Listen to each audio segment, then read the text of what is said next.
যেখানে মা অমুসলিম হওয়ার সত্ত্বেও মায়ের সাথে ভালো আচরণ, সেখানে মুসলিম সন্তান মুসলিম মায়ের সাথে কেমন আচরণ করবে? অবশ্যই তার আচরণ আরো উত্তম হতে হবে।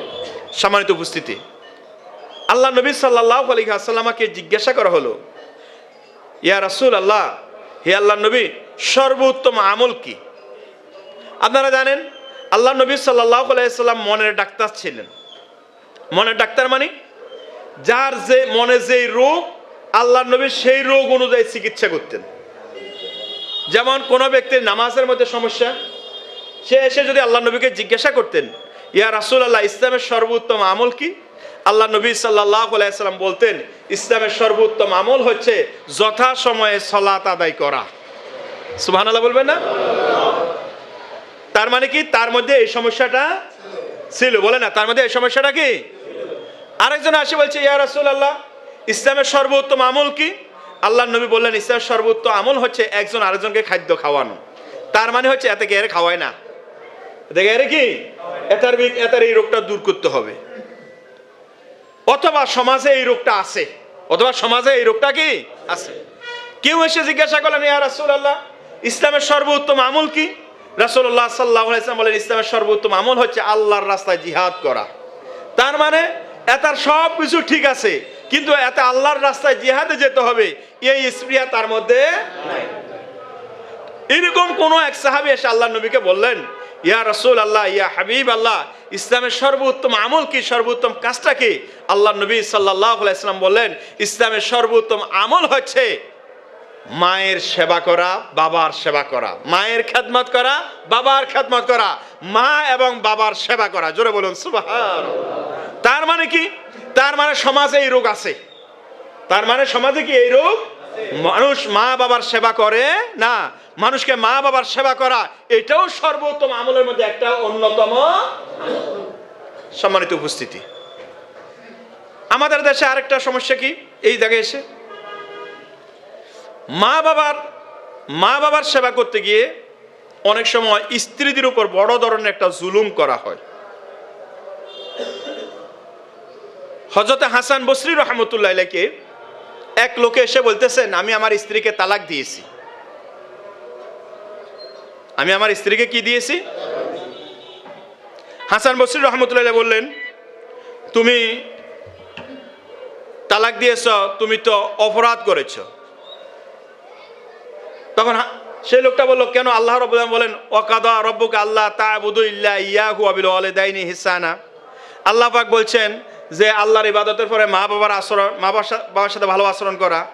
অর্থাৎ ওই লোকটা হাসান বসরি রাহমাতুল্লাহকে বুঝাতে চাইলেন যে আমি আমার মায়ের কথায় আমি আমার স্ত্রীকে তালাক দিয়েছি। তখন হাসান বসরি রাহমাতুল্লাহ তাকে বললেন যে আল্লাহ সুবহানাহু ওয়া তাআলা এখানে এই কথা বলেন নাই, উপরন্ত আল্লাহ সুবহানাহু ওয়া তাআলা ফাহিশা কাজ থেকে মানুষকে বিরত থাকতে বলেছেন।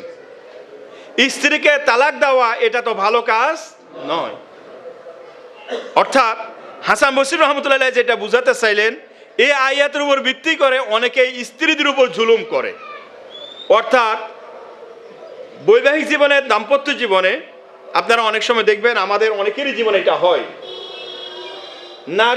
নারী তাদেরকে একটু দুর্বল চেতনায় তৈরি করা হয়েছে। সৃষ্টিগতভাবে তারা একটু দুর্বল। আমি গত জুমাতে মনে বলেছিলাম যে তাদের জ্ঞান নাকেস, তাদের জ্ঞান কম, জ্ঞান কমের কারণে পুরুষ যেভাবে সিদ্ধান্ত নিতে পারে, নারী ঠিক সেভাবে সেই সিদ্ধান্ত নিতে পারে না। আপনার বিয়ের পরে দেখা যেতে পারে স্ত্রী এবং মায়ের মধ্যে হয়তোবা মিল খুঁজে পাওয়া যাবে না। মিল খুঁজে না পাওয়ার কারণে মায়ের কথায় স্ত্রীকে তালাক দেওয়া যাবে না। হ্যাঁ, যদি আপনার স্ত্রী অমুসলিম হয়, তো আপনি তো মুসলিম, অমুসলিম মেয়েকে আপনি বিয়ে করবেন? মেয়ে, আপনি তো অমুসলিম মেয়ে বিয়ে করেন, আপনি তো মুসলিম মেয়ে বিয়ে করেছেন। বাকি তাহলে এখানে সমস্যা কি? তাদের দুইজনের মধ্যে হয়তোবা দুনিয়াবি কোনো বিষয়ে অমিল রয়েছে। আপনাকে চেষ্টা করতে হবে দুইজনের মধ্যে মিল দেওয়ার জন্য। দুইজনের মধ্যে মিল না দিয়ে মায়ের কথায় স্ত্রীর উপর জুলুম করা যাবে না, আবার স্ত্রীর কথায় মায়ের উপর জুলুম করা যাবে না। আপনি এটা মাথায় রাখতে হবে, আপনার মা আর আপনার স্ত্রী আপনার সন্তানের মা। আপনার মা আপনার মা, বলেন না, আপনার মা। আর আপনার স্ত্রী আপনার সন্তানের। কথাগুলো আমি এই জন্য বলছি, আমরা অনেক সময় আমাদের কাছে এই অভিযোগগুলো আসে যে মায়ের সাথে, মায়ের কথায়, মায়ের পরামর্শে, অথবা উনি বিদেশ থাকেন, তো বাড়ি থেকে মা অথবা বোনে কোনো একটা কথা বলছে, মা এবং বোনের কথায় মোবাইলে তালাক দিয়ে দিস। কি কথা কর না, আসেনি? মা এবং বোনের কথায় মোবাইলে বকিয়া তালাক। তার আর কোনো কিছু বিচার বিশ্লেষণ করার ক্ষমতা তার হয় নাই। কুরআনুল কারীমে আল্লাহ সুবহানাহু ওয়া তাআলা বলেছেন, তোমাদের কাছে যদি কেউ কোনো সংবাদ নিয়ে আসে, তাহলে তোমরা ওই সংবাদকে পর্যবেক্ষণ করে দেখবে। কোনো সংবাদ দিলে তোমরা ওই সংবাদকে বিশ্বাস করবে না। সংবাদ সত্য না মিথ্যা, এটা তোমাদেরকে কি করতে হবে? যাচাই বাছাই করে দেখতে হবে। আমাদের এইটা একটা বড় সমস্যা। দেখবেন ফেসবুকে অথবা মোবাইলে অথবা কারো মাধ্যমে কোনো একটা নিউজ ফাইলেই আমরা কি হয়ে যাই? উত্তেজিত হয়ে যাই। এটা ঠিক নয়। সংবাদটা কতটুকু সঠিক, কতটুকু সংবাদটার আসল উদ্দেশ্য কি, বা সংবাদটা সত্য না মিথ্যা, এটা যাচাই করাটা যে দেখবে, যে শুনবে, এটা তার একটা কি ইমানি দায়িত্ব। এটা শুনে প্রচার করে দেওয়া, এটা মিথ্যুক বা মুনাফিকদের একটা আলামত। শুনে কোনো কথা প্রচার করা, এটা মুনাফিকের আলামত। মুনাফিকরা কোনো কথা শুনে তারা প্রচার করে দেয়, যেটাকে গুজব বলা হয়। রাসূলুল্লাহ সাল্লাল্লাহু আলাইহি ওয়াসাল্লামের যুগে আম্মাজান আয়েশা সিদ্দিকা রাদিয়াল্লাহু তাআলা আনহা, তার ব্যাপারে এরকম গুজব ছড়ানো হয়েছিল। আয়েশা রাদিয়াল্লাহু তাআলা আনহাকে নিয়ে আল্লাহ রাসূল জিহাদের ময়দানে গিয়েছেন। জিহাদের ময়দান থেকে আসার সময় কাফেলা চলে এসেছে।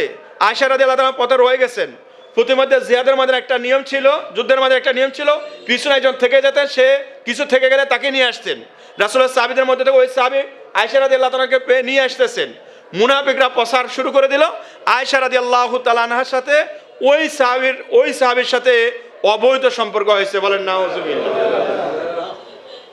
শুনেই অনেকগুলা লোকে এটা প্রচার করা শুরু করে দিয়েছে। নাউজুবিল্লাহ বলেন না। এটা শুধু এই যুগে না, এটা সেই যুগেও কি ছিল। আমি আপনাদেরকে বলছি, এরকম কোনো কাজ করা যাবে না। স্ত্রী, আপনার মা যদি আপনার স্ত্রীর ব্যাপারে কোনো অভিযোগ করে, আপনি মায়ের সাথে খারাপ আচরণ করা যাবে, মায়ের কথা শুনবেন আপনি।